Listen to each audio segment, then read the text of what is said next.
Well, you may be seated. Welcome to Ascent. Hey, everybody in the room, you made it this morning. Congratulations for breaking through the berms. Chad, who was up here leading us this morning, drove in from Elizabeth. I think he left Thursday to get here. Is that true, Chad? And he had to break through like 10-foot berms to get here. So we should give him props for making it here this morning, all the way from Elizabeth. He told me he's from Elizabeth, Colorado. That might as well just be in Indiana for me. I'm like, I don't know, Elizabeth, Colorado, whatever.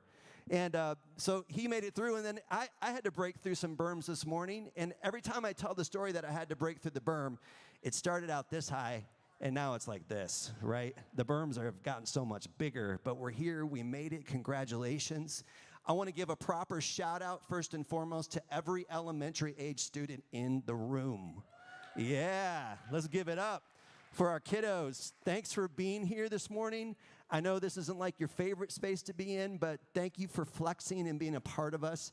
You add a beautiful energy to this room, so we're grateful that you're here, and we're glad to have you.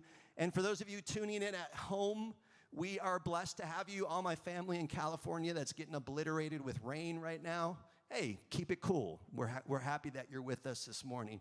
I want to give you guys just a few handhelds this morning on finding your place here at Ascent. My heart is committed to your healing, to your freedom, but also to helping you find ways to connect with other people.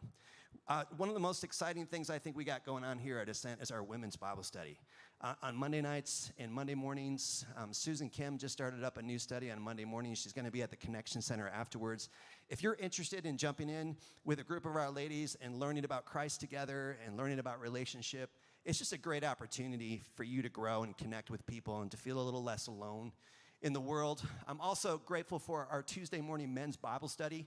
They're meeting over at Panera now here in Louisville, Superior. And so if you're interested in jumping in and just learning about Christ and interacting with the scriptures and again, developing relationships with people, Tuesday mornings at 7 a.m. they gather and they're committed. They're there every Tuesday morning, sorry. I got so many days in my head. Am I getting it right, Zealand? I'm good, Tuesday morning? Because you're there. You always show up. Wonderful. And then we have another opportunity. Circles is starting up again on February the 26th, Monday nights here at Ascent. And Circles are an experience for you all to step into learning three important things. And the longer I sit with people and interact with people and listen to my own life, I'm convinced there's three pathways that actually help us grow as human beings. And those three pathways, number one is learning how to develop a contemplative life. How do I learn how to listen to my actual life and get into the inner life, developing quieting long enough to tune into what God might be saying to us and tuning into our imagination, but slowing down long enough to actually listen to your life, to the voice of God, to that gentle whisper. Secondly, the second pathway I think is we have to have deep, long, meaningful relationships, friendships. It's how we grow. And so we want to create pathways for you to connect and grow. And the third one, this is everybody's favorite, is suffering. You can't avoid it. I know, it's hard, but suffering is that third pathway. And what suffering can teach us is how overly attached we are to things. And when we lose things, we realize I didn't need that in the first place. And many times what's on the other side and how to navigate your way through suffering can lead to greater freedom. So a circle journey is really about those three pathways. How do we learn how to listen to our lives, develop relationships, and then learn how to deal with suffering when it comes? And we want to give you the pathway to healing and freedom because we're committed to that. So that's our heart. So February the 26th, if you're interested in jumping in on that journey, I'll be at the Connection Center after the service. Would love to have you join us. It's a 6 to 8 week experience, Monday nights at 7 o'clock here at Ascent. Are we good? As I know, it's a lot of information, but we're breaking through the berms, and we're here. I want to turn it over to Kaylee, so if you want to turn your attention to the screen, Kaylee's going to bring us a good word. Here we go. The Interruption with Emmy Award-winning anchor Kaylee Acevedo. Good morning. I'm Kaylee Acevedo. Let's start with today's headlines. Rumor had it that a new month began last week. And we have verified the rumor with Ascent Kids and can now confirm it is, in fact, February.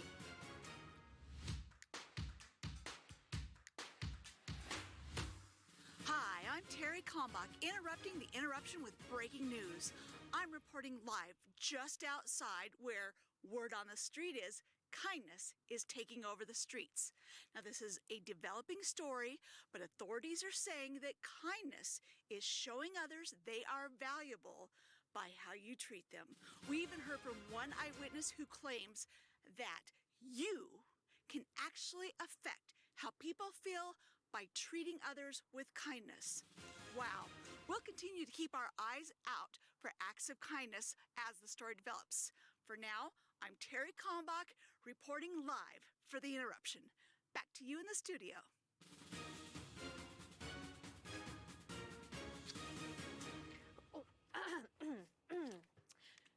Thank you for that special report, Terry. That indeed sounds like a new big idea.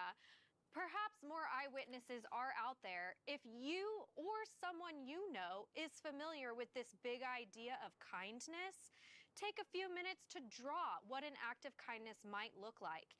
It would really help us identify this phenomenon if you could also write down words to describe how acts of kindness made you feel. Share your tips and sketches at the Ascent Kids check-in desk today after service. Well, that's all we have time for, but tune into Ascent Kids YouTube for an in-depth look at a man who was liked wherever he went. Brian has the exclusive story, and it's actually 3 stories in one story plus the story before the story.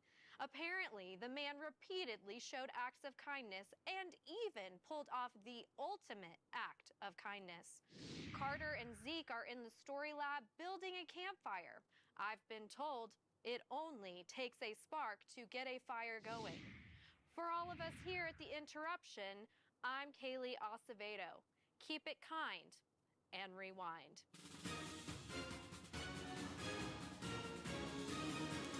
All right. I love it for you kids, man. That's for you. Every single Sunday, that's for you. And by the way, that trophy that was on there, that's a real Emmy that was sitting there.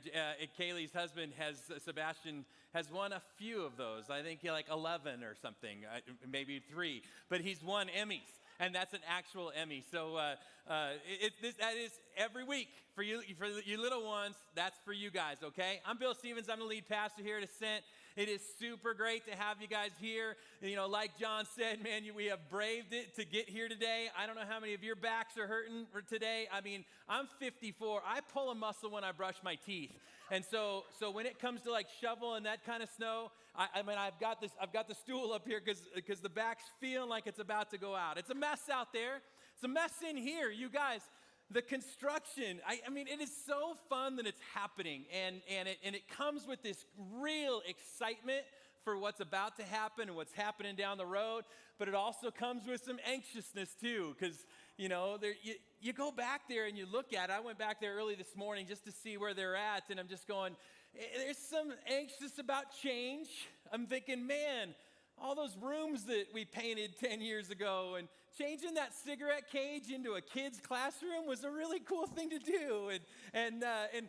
But they're changing it, to permanent place that we can have church for the next decades. I grabbed this, you guys. This is a piece of the concrete that they've cut out, because they're cutting out concrete right now so that we can put plumbing in and electrical stuff in on the ground instead of having extension cords running through all the ceilings. So that's the permanent part that we're growing into, and that's what's exciting. But we're also anxious about it. We're anxious about the waiting on it and how long will it be. And I know from our rebuilding our home that you feel like something's going to happen, and then it's a month later before it does. We don't know what interruptions we're going to be facing when it comes to this build, and so there's some anxiousness around that, but there's an excitement around it on what God is doing there. There's an anxiousness around the finances with it. We love it that we own our own space now, and that's fully paid off. But then we gotta build this out, and that's gonna cost money, and we're gonna do a building campaign, and all of that is part of doing this. So we're both excited about it, but also anxious about it. And I've been really convicted lately to think through that Philippians passage, to be anxious for nothing, But in everything, by prayer and petition, let your requests be known to God. And he will guard our hearts and minds in it. And so I want to ask you guys in this season, let's be people of prayer that will just throw it out there to the Lord and just go, God, we're just going to pray that you would do what you will do in these next months and eventually years and years ahead for Ascent Church. So let's begin this morning by praying, and then we're going to dig into some stuff today, okay? So God, we bring this to you. We bring in all of the excitement around what's coming up and the anxiousness around what's coming up. The changes, the finances with it all, the waiting that we have. You have been such a faithful God, and you have met us for 10 years as a church, and you've had your hand of favor and blessing on this place, and so we will pray with great confidence that in this season, you're with us, and you've got some great things in store for us. God, I pray for today, chance for us to sit in your word, a chance for us to dig in together, for us to grow more and more like your Son. I pray that would happen this morning through as we look at your word. It's in your name we pray. Amen. All right. Well, I want to let you in on a little bit of where I've been over these last couple of weeks. I've been spending some time in a couple of very intense days in Jesus' life, okay? So there were, of all the different days that Jesus had, there were these moments where you're just going, man, that much happened in that 48 hours or 24 hours. This day was one of those days. It started with horrible news. It started with the news that John the Baptist had been killed. Herod had killed John the Baptist, and so that word got back to Jesus. When it got back to Jesus, you can see it. He was distraught about it. He wanted to go spend some time on his own. He's going, I got to get away from everybody else. This was him starting to process his grief in the midst of hearing that his cousin and someone he's known since birth had died. And so he presses away by himself. He gets into a boat. And he wants to go not across the entire Sea of Galilee. You guys, the Sea of Galilee is huge. It's just a portion of the Sea of Galilee that he gets in the boat and crosses to get to a part of the land that he can then spend some time on his own. He gets going across the water, and the people see him, and they follow along on the shore. And when he lands, a big group of people are there to meet him when he lands. Now, these aren't people that are there to go, oh, Jesus, you just want to walk with you in your grief. These are people that needed something from him. They had heard that he had done miracles, and a lot of them wanted to be healed or had a family member that wanted to be healed. And so they're all following him to get something from him, okay? Now, I don't know how you would respond if you need some time off on your own and then somebody else is interrupting you with something that they want. For me, that wouldn't be a pleasant encounter. But for Jesus, he meets these people, and it's surprising how he responds. Listen to how it says. It says this: when Jesus heard what had happened about John the Baptist, he withdrew by boat privately to a solitary place.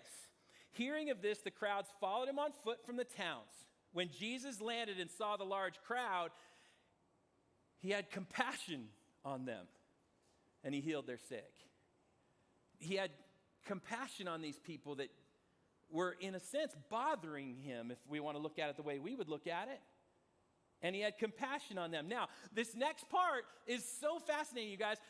Matthew, Mark, Luke, and John set out to write about the life of Jesus.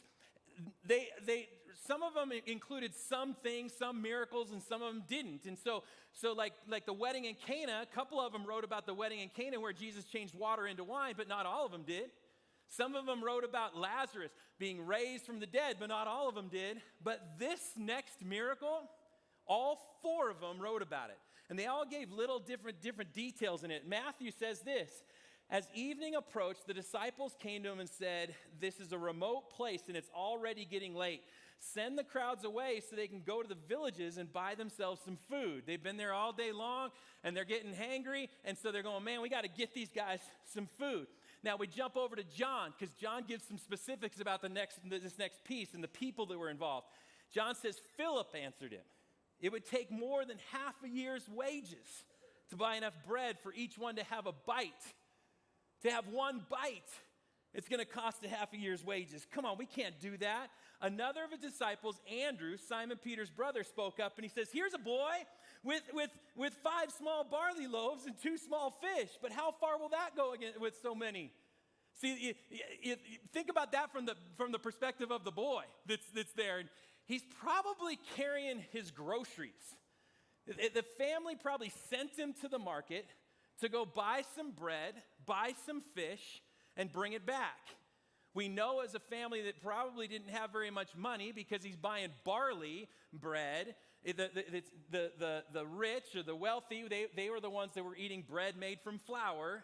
And so the ones that were eating from barley, those are ones that didn't have very much money. The fish were probably pickled fish or salted fish because there's no refrigeration. And you could picture a family saying, here's the week's allotment for some food, and so will you go to the market and get this precious food? So he comes back with that, and he's carrying that. And Andrew finds him and says, well, here's something. This kid's got some food. And so he brings that to Jesus. Look at what Jesus says. He says, have the people sit down.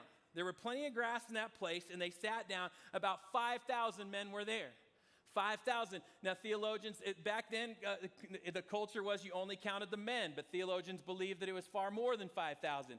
That with the women and children involved, there was probably more, between 10 and 20,000 people that were all in this kind of natural amphitheater near the Sea of Galilee that had gathered.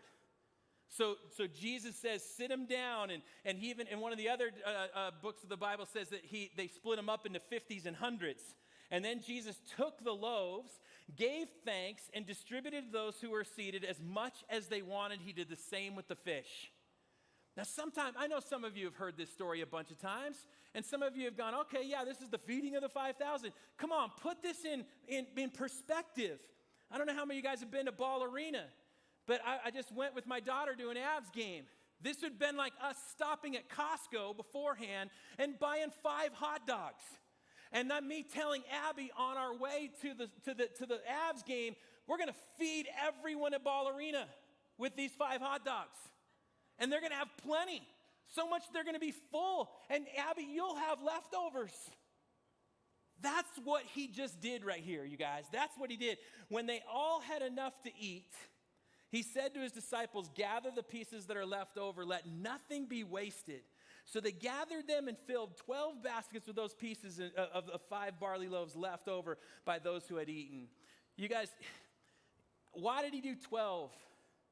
I think he did 12 baskets left over because he wanted each one of those disciples to feel it.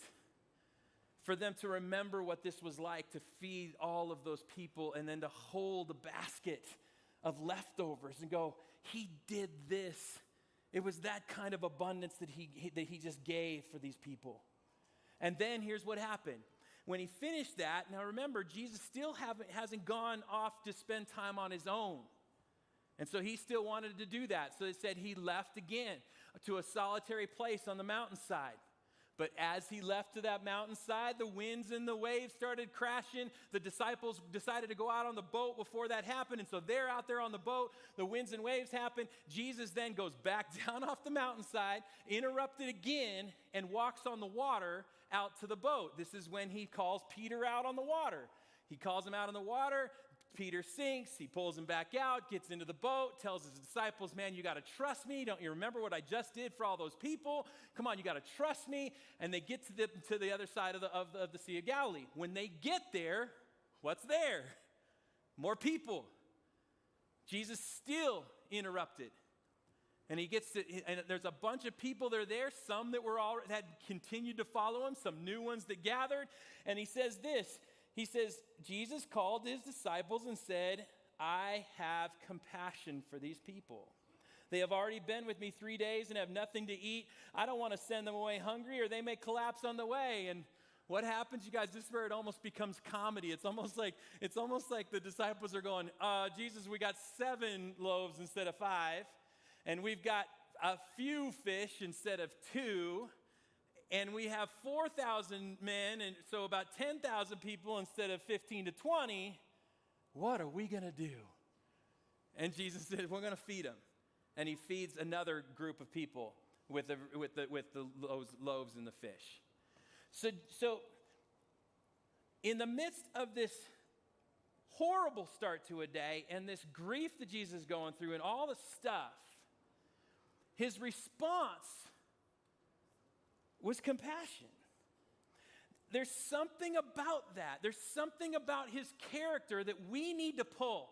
Because as God is making us more and more like Christ, that's the sanctifying process that he's working on with each one of us.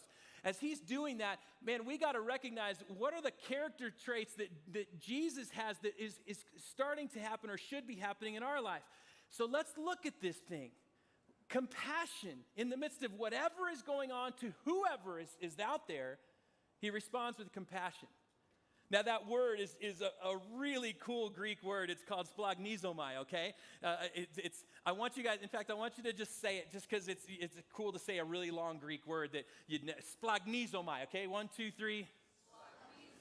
Splagnizomai, okay? It's splag, okay? Knee, just go to your knees, zo down to your feet, and mai, okay? Splagnizomai, okay? That's the way to remember it, okay?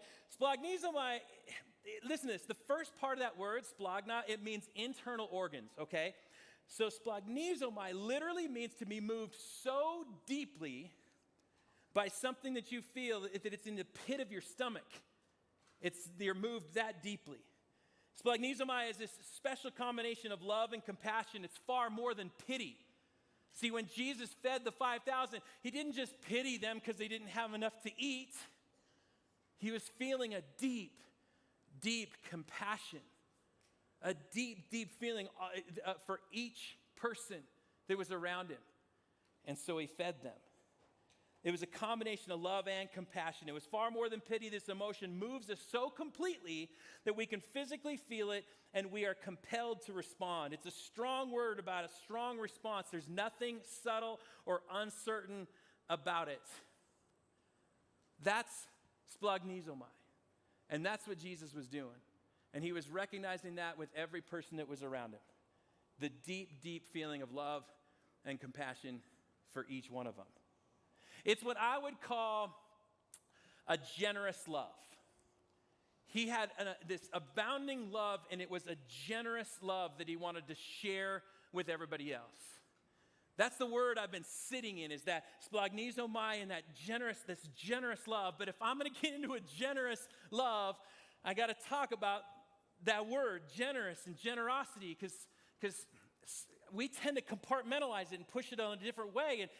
And Jesus wants it to be part of our character, but we say, no, here's how we do it. Here's what I was thinking. We think of generosity as a noun, and that's it. This is my generosity. This is my generosity. In fact, I'm going to put that here. We pull out our generosity box, okay? And so this is the way most of us operate. We pull out. These lids are horrible. There we go. We pull out the generosity box as our noun. This is our generosity. And so when we approach time in our life, it's precious, and we don't have much of it. And we try to give it to our work, and we try to give it to our family. And whatever is left of that time, maybe that's when we'll invest that in our marriage and going on a date. Maybe we'll invest that in coaching our kid. But there's not very much of that what's left. And so we'll put that into the box, but we're going, there's not much there. But this is my box of generosity, and I'll put my time in there, and whatever's in there, not very much, I'll try to give away. We do that with our money, where none of us make enough. We're all wishing we had more. We have our priorities for where we set it, and then whatever is left, we'll go, okay, there's not much here, but I'm going to put it in to my box of generosity, to my noun generosity. I'm going to put it in there, and we feel guilty that there's not enough, and we wish there was more, and we're going, okay, so I'm going to give this away, but there's not much in there. It's not just those things. It's things like our patience. You know, we have very limited patience at times. And so you just go, with whatever I got left, I'll try to put it in there, but it's not very much. See, that's our box of generosity. And what happens from that is then when we give it out, but it's operating from a position of scarcity. And none of us are very good from a position of scarcity. We will give it out, but we'll give it out with strings attached to it because there's not much in there. And so, darn it, if I'm going to give you my time, it better darn well be worth it. Because it is scarce, and so make this be worth it. Have you ever volunteered for something and they just weren't ready for you? And so you get there and you're going, man, this is just a waste of my time. This isn't what I thought was going to happen. Come on, I have got a precious amount here in my generosity box of time, and now I'm giving it, and you're not ready for it? That's operating from that position of scarcity. You think about that with money. This is why most of us, when we give, as much as we fight it, there's strings attached. You go, okay, I'm going to give, but darn it, I wish there was more. I want there to be more. This is all I've got, and so if I'm going to do it, it better be good. It better be worth it. It better do something. We're going to do this building campaign down the way, and strings attached, it's okay, but so long as you name those bathrooms after me, or at least make it a Taj Mahal, which, by the way, that is the one thing I want to just go all elaborate on, is I just want really cool bathrooms, okay? But you'll give it, but you'll give it with a string attached to it. It's our human nature of living in scarcity. Whatever we're giving away. Jesus doesn't look at it like a noun and like this compartmentalized is just something else, and that's your generosity. Jesus sees it more like an adjective or an adverb that's describing something greater. See, his love for us is so abundant, and he just wants he wants to give out generously. See, he looks at it like an adverb and just go, love is the verb, and the adverb that describes it is generously love. He wants to look at it like an adjective, to just go, it's a generous love. It describes this abundant love that I have for people so deep that I feel it in the marrow of my bones, and I can't wait to give that out. That is a generous love. And that's the way Jesus wants to approach it. I want you to think about it this way. When I was in college, my mom I'd go home to Spokane. Spokane's 270 miles from Seattle. We went to University of Washington. When my brothers and I would go home to Spokane, my mom would take us to Costco. We did these Costco runs. And she'd take us to Costco, let us load up on whatever we wanted, and then we brought it back to our dorms or brought it back to our apartments, and we just it was supposed to have lasted a couple of months, it lasted about a week, and you just jammed your cupboards with food. It was our Costco run. Well, since then, we have adopted that same principle with our kids. When Maggie went to Boston, we did a Costco run when we got to Boston to fill her cupboards, and when we got there. When Ella and Justice went up to Spokane and with Allie, their daughter, and when Jack and Em went to Richland, each time we see them, we do a Costco run, and we just tell them, load up the stuff. Now listen, if we were operating from a position of scarcity, and if this was part of our generosity box, that what I've got in there, here's what I'm going to try to give to you guys, and here's what I'm going to try. If it was part of that, then man, everything they're putting into that basket at Costco, I'd be looking at going, are you sure you need that? Are you sure you need 64 servings of Eggo waffles? Are you sure you need all those? And you better darn well eat them all. That's the way I would have operated. But it's not. It's out of this, I have such an abundant love for my kids that it's a generous love that says, man, you put whatever you want in there. Because this isn't about that stuff. This is just about my love for you guys. And one way that I'm going to describe that love is I want it to be a generous love. Now that's my kids. What about you guys, though? Do I love you like I love my kids? I mean, Ben, I love you, man. For 10 years you've been part of this, but do I love you like I love my kids or my grandkids? I mean, you guys, my grandkids. Check this out. I just had my kids just send a little video to us, just say whatever you want about, just anything you want to say. These are my grandkids. I love you, Grandpa. I miss you so much. Good job. What about you, Lino?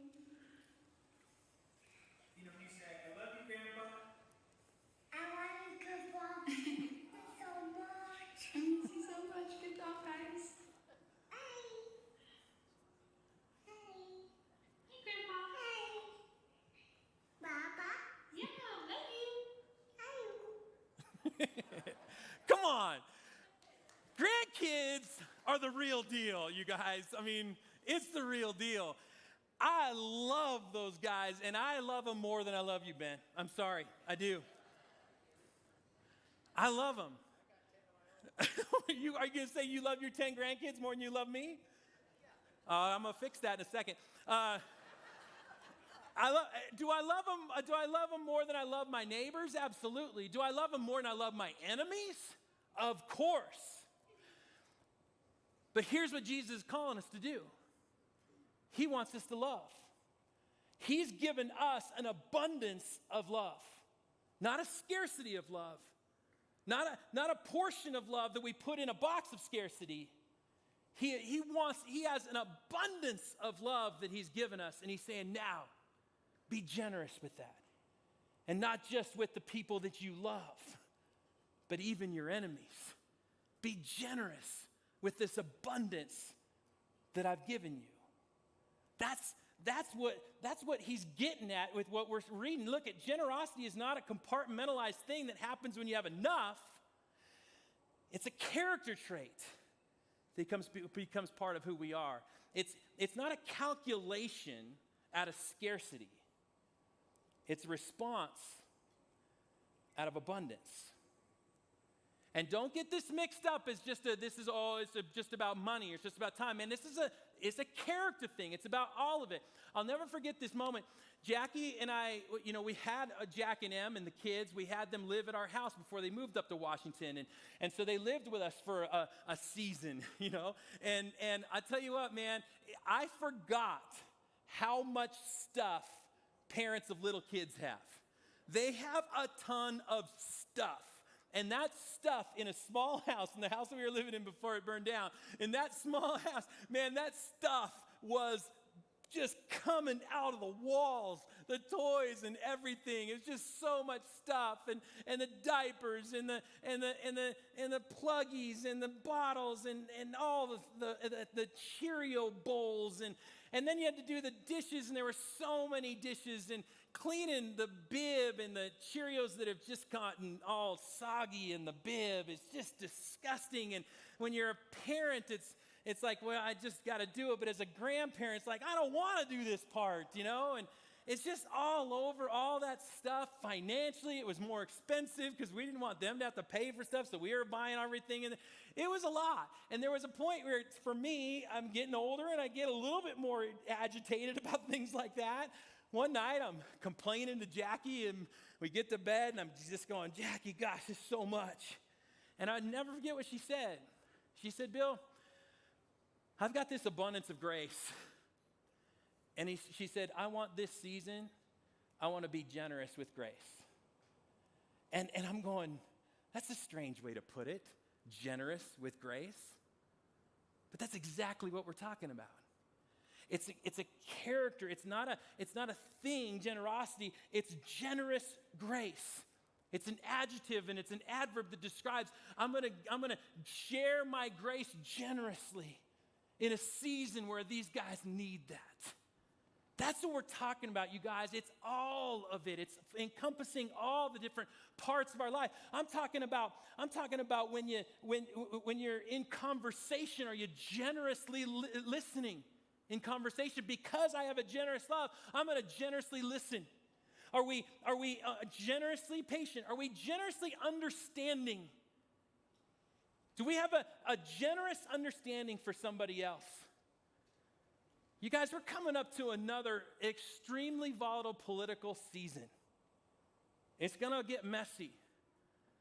And in 16 and in 20, we weren't generously understanding. Is it possible that we can learn from that and we start to see it not from a position of scarcity, but from a position of abundant love, and say, I want to have more understanding. And I want to enter into this with generous understanding. Even with pain, you guys, even if with the pain you've got, can we be generous with our pain? You might have gone through a divorce and you struggled through that, and at this point, you're going, man, this is not the story that I wanted written about my life. This is not the love story that I thought I was going to have when I was 18, thinking ahead. And now I've gone through that pain, but you've started to come out the other side of going, okay, but I'm starting to see a new hope. And you see somebody else going through the struggle of their divorce, and you're seeing their pain. Can we be generous with our pain and say, well, I don't know if I want to, or they'd want to hear from me, but would you have wanted to hear from somebody? Yeah, so maybe step into that, because I want to be generous with the love that God has given me. And I want to have somebody else get to experience that as well. I'm talking about being generous with our words, to say words like, I forgive you and I was wrong. We don't say those words out of scarcity. We can only say those words out of abundance. This is what God did for us from the very beginning. In the very beginning of creation, he created the heavens and the earth and land and plants and water and animals. And with each one of them, he said, it was good. It was good. And then he handed the keys over to his people because he loved his people so much. He said, it's good. And now I'm giving it to you. And even when his people turned their back on him, when we turned our back on God, he's still going, I'm still giving this to you because I have a generous love for you. And the best was still yet to come, because then he gives us his son. And he says, I love you so much that I'm going to give you my son. And you talk about good. My son is good. I thought about this last week when we were taking communion, because we take communion every once in a while in here, and I was back in one of those back tables, and the bread came to me. I got a piece of bread and the juice, and I sat there with that bread, and I thought, can you imagine if Jesus would have given out of scarcity? Can you imagine if he would have gone, yeah, I'm gonna die on this cross, but man, it better darn well be worth it, and you better be worth it. If that's the way he would have operated, he would have never done it for me. Never done it for me. Not with the messed up stuff in me. He'd have never done it for me. I held on to that cup a little longer last week, because I'm going, his blood dripped for me. And he went through that pain. And if you'd have done it out of scarcity, you'd gone, is this worth it? Is this worth it to go through this pain? And he's going, no. I have such an abundant love. I'm going to be so stinking generous with that love.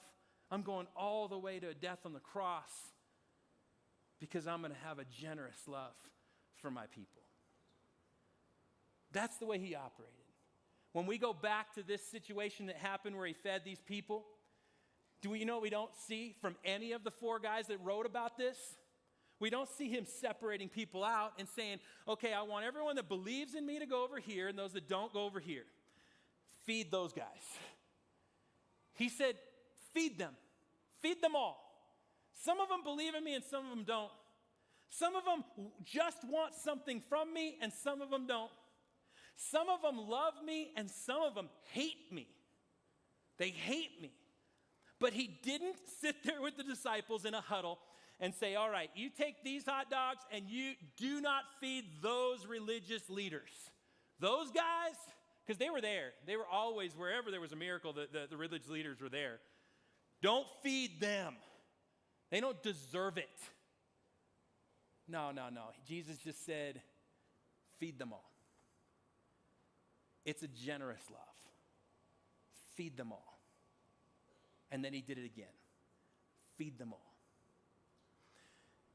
That's what we want, splagnizomai, deep compassion and love to lead us. To lead us to love generously. We want to operate from here and not a position of scarcity. That's what we're looking for. As a church, you guys, if you've been here from the very beginning, you've heard us say over and over again, no strings attached. A generous love, no strings attached. We have wanted to love each person that walks in here in this entire community with no strings attached. And that means that it can't come out of scarcity. And believe me, there have been many times that there's been a lot of scarcity in this place. And we're going, can we do this? And instead we're just going, no, we're just going to lead out of a love that is so abundant that this world needs to know and see it. And so we're going to be generous with that love. When you look back at the Christmas shop, you know, you might go, oh, should I give it? And what are they going to do with it? And will they ever come in here to Ascent? And, you know, but those are all thoughts from a place of scarcity. If it's only out of a generous love, you just do. That little kid gave that food, and he gave that food not knowing who all those people were. But I think it was probably out of just this love he had for Jesus. We will do things in this church, in this community, that you will sit back and say, was that worth it? And we're going to say, that's not what we're called to ask. Was it worth it? We're just called to keep loving generously. They didn't ask, is it worth it? The disciples had to think it. When they're trying to pass that food out and they see somebody that they know is ripping on Jesus just the last week, they had to think it. Is this worth it? I'll give you double portion. I don't want to give him anything. I know what he was saying about Jesus 2 days ago. They just gave. Because they were given out of an abundant love. When you guys give in this church, or you guys serve in this church in different places, I don't want you to do it out of a position of scarcity and having to just do it because you're supposed to. I want you to do it because you love the church, because you love the bride of Christ, because you love the vision, because you love little kids, because you love a high schooler. And you're just going, I just love that age, and I want them to know Jesus' love in the midst of that. And give out of that abundance.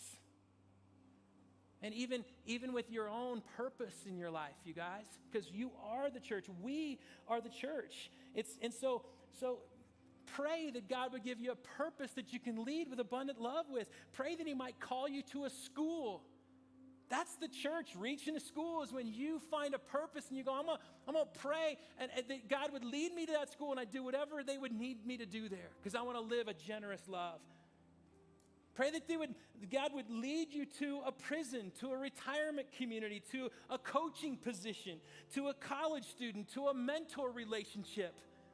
It's splagnizomai.